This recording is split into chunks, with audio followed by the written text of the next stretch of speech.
Hey, you guys, welcome back to another live stream. Today I'm reporting live from my parents' bathroom. I'm Renee Ariel. And I'm Fiona Zaring. And we got a whole bunch of Bachelor news to talk about with you guys. That is very intriguing? I was going to say interesting. I started saying a lot of words. Listen, you guys, we're all interesting and intriguing. It's all of the words, okay? But before we get into it, make sure you hit that subscribe button and notification bell so we can continue to do live streams like this. Absolutely. So, shall we kick things off with the Clare update? Because we got our new Bachelorette. We were all so excited. And then, obviously, due to the pandemic, the season was put on hold. Chris Harrison just spoke with People Magazine. He gave us all a little update. It's not great news, but it's an update. He said, quote, "Until we can do this show and do it safely, we won't do it. Right now, we are just on hold and it's being postponed. We are all chomping at the bit to get back to it and have Clare be our Bachelorette." So initially, the show was only postponed, I think it was about a month, which would mean it would be starting up again pretty soon. But obviously, with social distancing still in effect and the pandemic still alive, they can't put a bunch of people in a house and try to film The Bachelor. I know. I mean, safety. And also, how will this delay affect other Bachelor shows? Because they have like full year of content where it's Bachelor, then Bachelorette, now this new show up in between, Listen to Your Heart, and then after Bachelorette, it's Bachelor in Paradise. They even were throwing in summer games. Like this year especially was like filled with content, and I don't know what's going to happen now. Some shows have to just be canceled straight up because there's no way they're going to completely flip everything and now Bachelor is going to be in May or the summer. Like it would just mess too much up. But what do you think? Do you think just more shows are going to get canceled, or is everything going to be like switched around? I think it's going to be very interesting. Their usual production schedule is definitely going to either have to be delayed, like meaning we just skip something so we can stay on track, or they're going to have to really shake things up, and we might be seeing the effects of that shakeup if they go out of order, if they change their production schedule for years. I mean, this could really change everything. What is interesting is Chris, in that interview with People, reiterated the fact that this will most likely impact the casting of Clare's season. He said, God forbid people were unhealthy or people just need to get back to work. I mean, think about it. You take time off work to go be on the show with everything that's going on. Like, there's just pretty much a 0% chance that all of the original contestants are even. So we're definitely going to see a shakeup there. He also shared with People that he spoke with Clare. Chris mentioned that, like everybody, she's frustrated, obviously, with just the being cooped up at home, as well as having to delay the show. He said, quote, "She's safe and she's doing what she's supposed to do, but that means she's sequestered at home and she lives by herself." Bad timing for Clare. It would have been great right after. She could have been quarantined with the man of her dreams, but now she just has to sit and think about being the Bachelorette. Yeah. So I agree with Chris. Huge bummer for Clare. But I do still see Clare specifically. Obviously, fans are bummed because we want to see the shows. We're all going to miss it. But for Clare specifically, there is a silver lining here because I think a casting shakeup for her is going to be great. I think it's going to increase the chance of her finding the man of her dreams. So I agree. Julie in the chat, hey Julie, was wondering if we think that they will recast the Bachelorette, if they'll recast Clare. I don't think so, but I do wonder, and this I think is going to be on the table. I wonder if they're going to completely switch the order of the shows, where like maybe Clare will have to wait even another year, or if they'll have her randomly do this in the winter. Like, I wonder if we're going to get like a Bachelor in Paradise show first, and maybe she'll have to wait a lot longer than just like this time that they're like obviously putting off till it's safe again. I wonder if this is going to throw off the order. I do think regardless, she will be our next Bachelorette. I just don't know when that will be. That being said, I would also like to be quarantined with the man of my dreams right now. That sounds very nice. maybe Bachelorette 2021, just like hit me up, Chris Harrison. But no, I just, it's definitely going to be Claire. I just don't know when that will be, because I do think it's very possible it could be in like a year from now. Speaking of Paradise, we also don't really have a Paradise update, although Chris Harrison did say there is no update, but, quote, all those conversations are so premature because it's all about the calendar. It's all about time, and all we can do is sit and wait for this to subside, and then we can start having those serious conversations. So even in this article, this interview he did, he's kind of calling out, like, we have the calendar to consider, like, Paradise is so premature because we can't even get through Bachelorette yet. So like we've all just got to see where and what is going to be possible. So it's definitely interesting for a franchise that's so used to having such a schedule. Like you watch The Bachelor and then you have a little time off and you hop into the next one, you have a little time off. Like it is very, very interesting.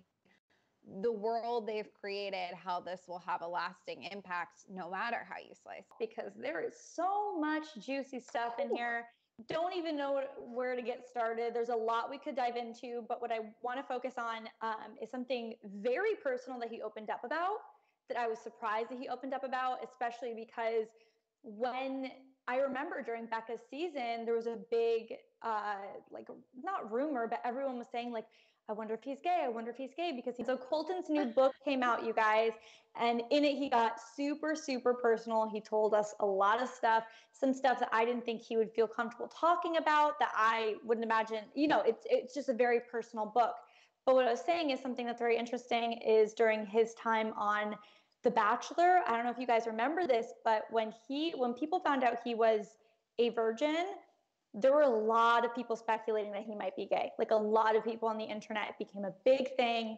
And he actually revealed in the book that he has struggled with his own sexuality his whole life.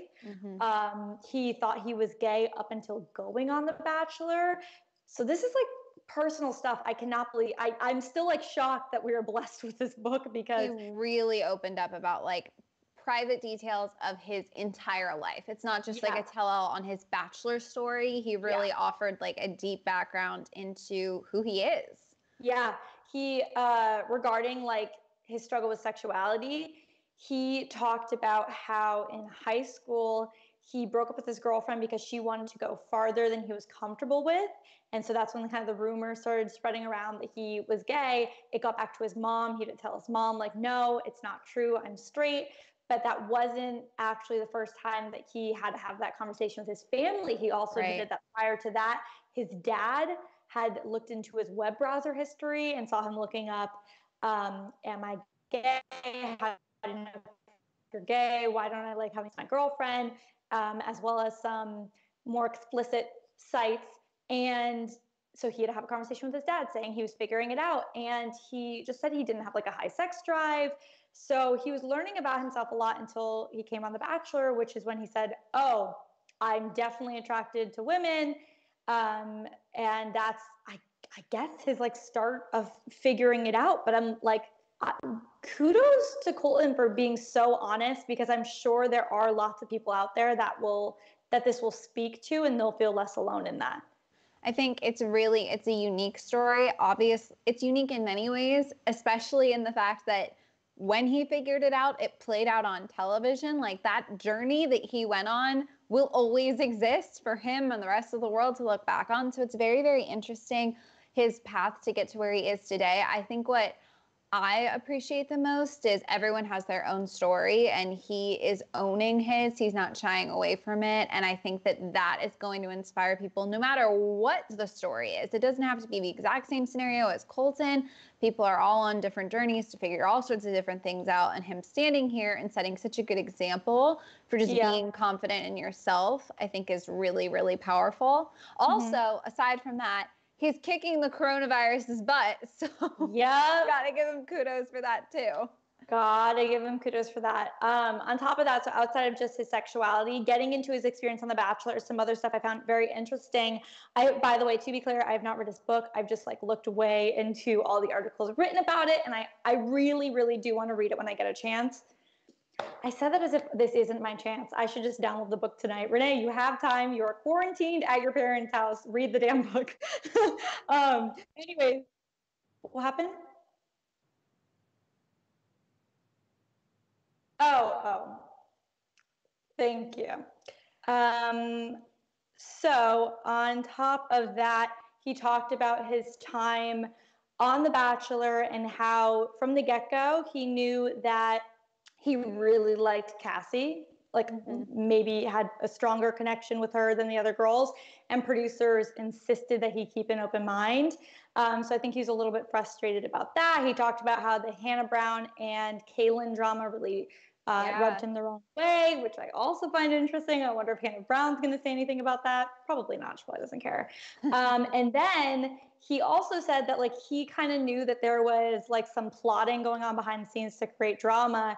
And so that's why he sent Demi home when she came to his room and told him that she was falling in love with him. He said that's why he sent her home, because he knew in his head that they did this so that she'd go back up and stir the pot with the girls. So he's like really telling it all. I really like when I was reading all of those quotes and things that have come out of the book about how he did not stand for the producers meddling. I think that is so interesting. I really wonder, with all of the tricks and the drama in Peter's season, if they put all of the same efforts, like the producers behind the scenes did all of the exact same stuff to Colton, how he would have handled it.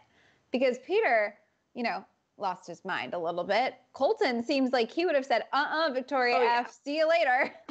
I know. 1,000%, which right? I would love to have seen. Yeah, because Peter got a very interesting group of girls. I really wonder how Colton would have handled it. But let's see what the chat is saying. So Kenzie said that she knew it and that she wasn't shocked. Let's see. Oh, I'm glad he's found love with the woman, Cassie. However, he's most likely bi at this point. I mean, like, who knows? I think regardless, he will. If that's the fact, I think he'll come out and say that. I think this book shows he's not shying away from the truth. He's being super honest about himself and his unique experience. So I think that's really great. Don't forget about the Cassie Colton breakup. Okay, so the thing is, I have not seen too much about their breakup that he mentioned in the book. If you have any notes you'd like to share with that part, I'd really love to know.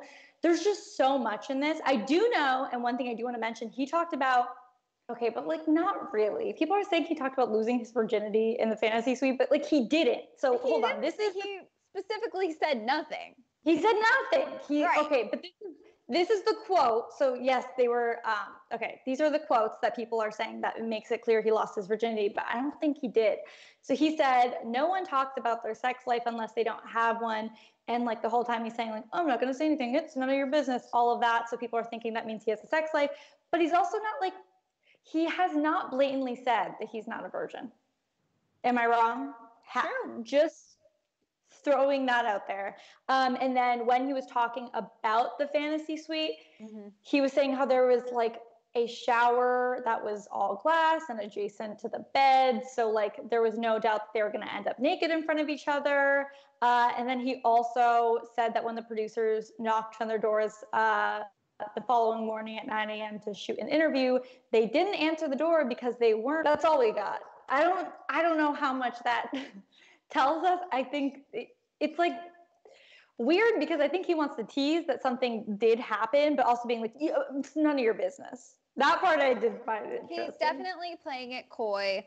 One thing that stood out to me more than anything is like I've been in one of those hotel rooms where they just think it's cool to make the shower basically part of the bedroom. So like if you're traveling with a group of girlfriends or whatever, it's like, oh, okay, everyone like take turns in the shower. I thought that was kind of a bold setup to force them into, all things considered. Like they couldn't have found a room that offered them a little privacy if they wanted it. That's the thing that stood out to me. They were like, LOL, virgin, here you go. What are you guys going to do? Like, exactly. Okay, so Jay Jobs just said that Colton said that him and Cassie briefly broke up because he was pushing Cassie too far towards a possible engagement. He also said that Cassie did not like Colton doing interviews talking about a possible engagement. Dang! See, I didn't see that, but that's juicy. Also, I can't believe he admitted that. That's another thing. I feel like you would think there are some things that like you keep private, and I would think that like them breaking up for a brief amount of time because you're pushing someone to want to get engaged is like. Also, is anyone having flashbacks to Colton's season when Cassie was arguing with girls saying that she was ready to get married? Just saying, am I throwing shade just a little bit? Because she's like, you can't tell a woman when she's ready to get married. But she was right. Kerbo was right. Let's see. Colton very well may still be a virgin. I think he is. If I had to put money on it, I would say that Colton's still a virgin, especially considering him and Cassie on his season, because I don't know if you guys remember the conversation they had where she like had to have a conversation with him to tell him that she was not a virgin, and that's something she was working on. And obviously they both are religious, and I'm thinking that they might be saving themselves at this point for marriage, and that's why they're so weird about the topic of sex, because they are like, as much as he's trying to make it seem like, oh, people don't talk about their sex life unless they don't have one, but I think all of that is beating around the bush. So I think that there's something there that we are not getting. Even though everything else.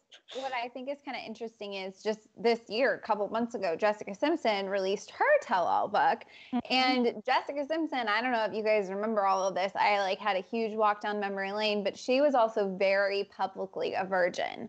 And so when she got married, so when she got married to Nick Lachey, there was all of this interest and all of this pressure on that story. And the public, she wrote in her book, it's really interesting. If you guys haven't checked out Jessica Simpson's book, I would highly recommend it. But she wrote that it felt like because the first half of their story included that narrative, the public was entitled to a degree on an answer to that question.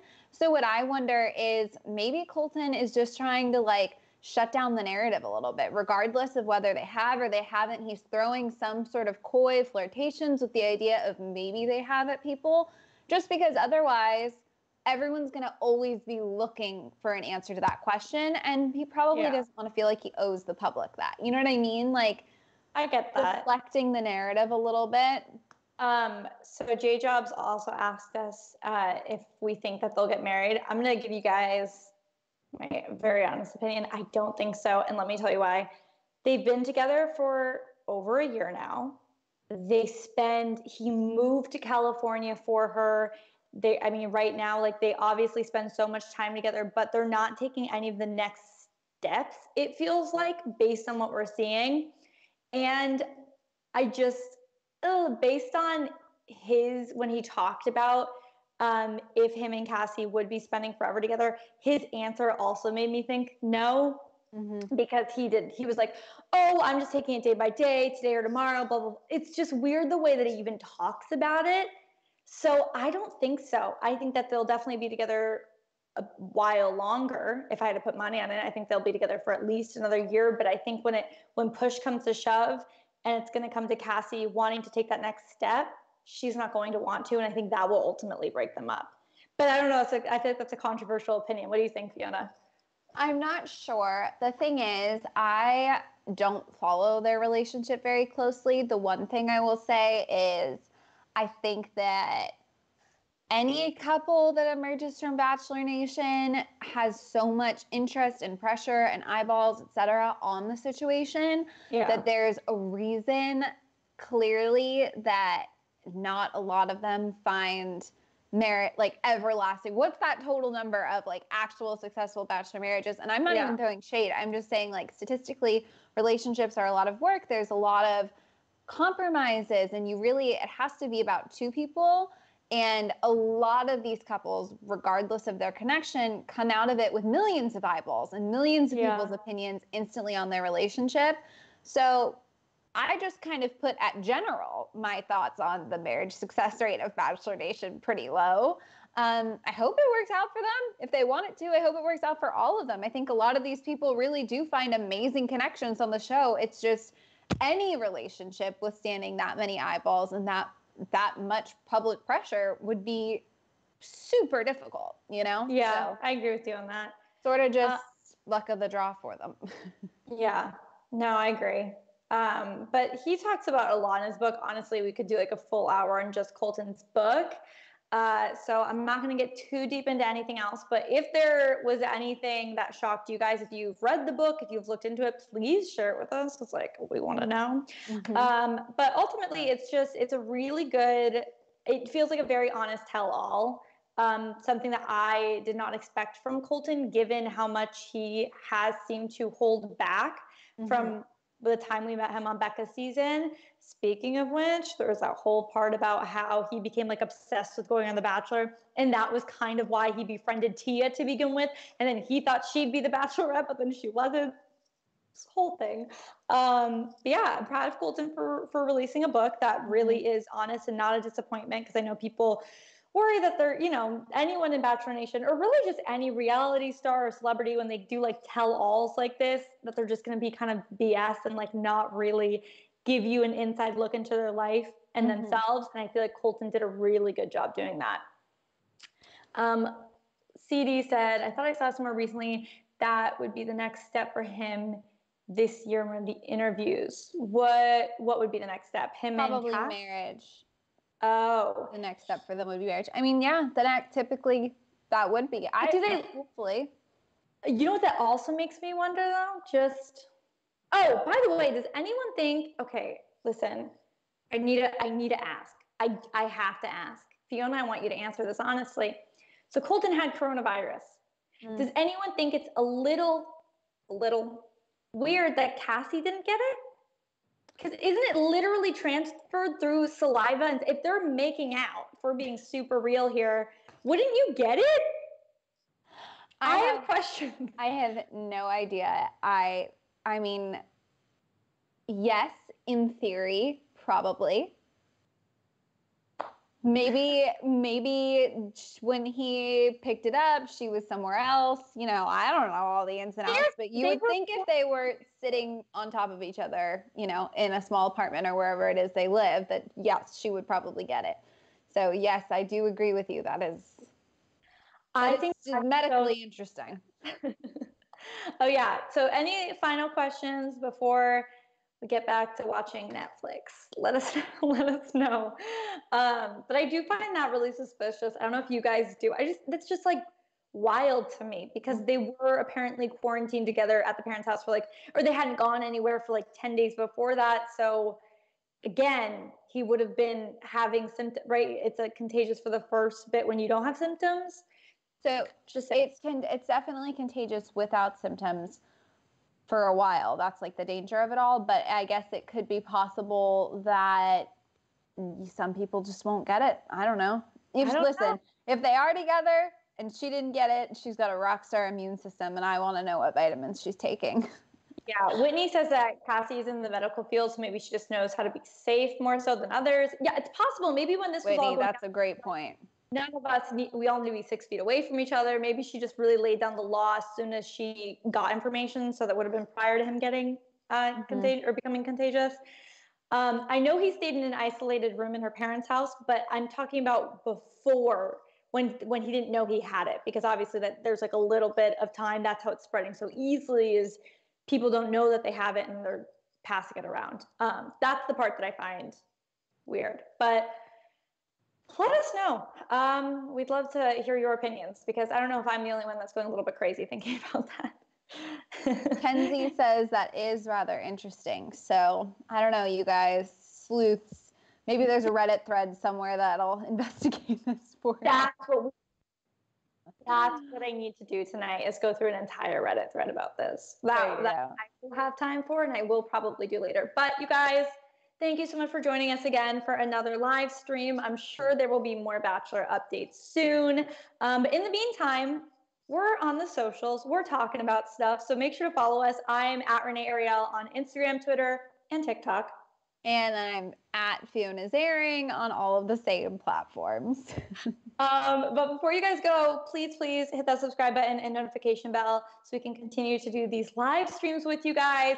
Also, if you follow the shared news and our shared channel Instagram, we post whenever we're going to go live, as well as on our personal socials. So definitely check that out. And we look forward to doing this again. All right. Yeah. Bye, guys. Bye, guys.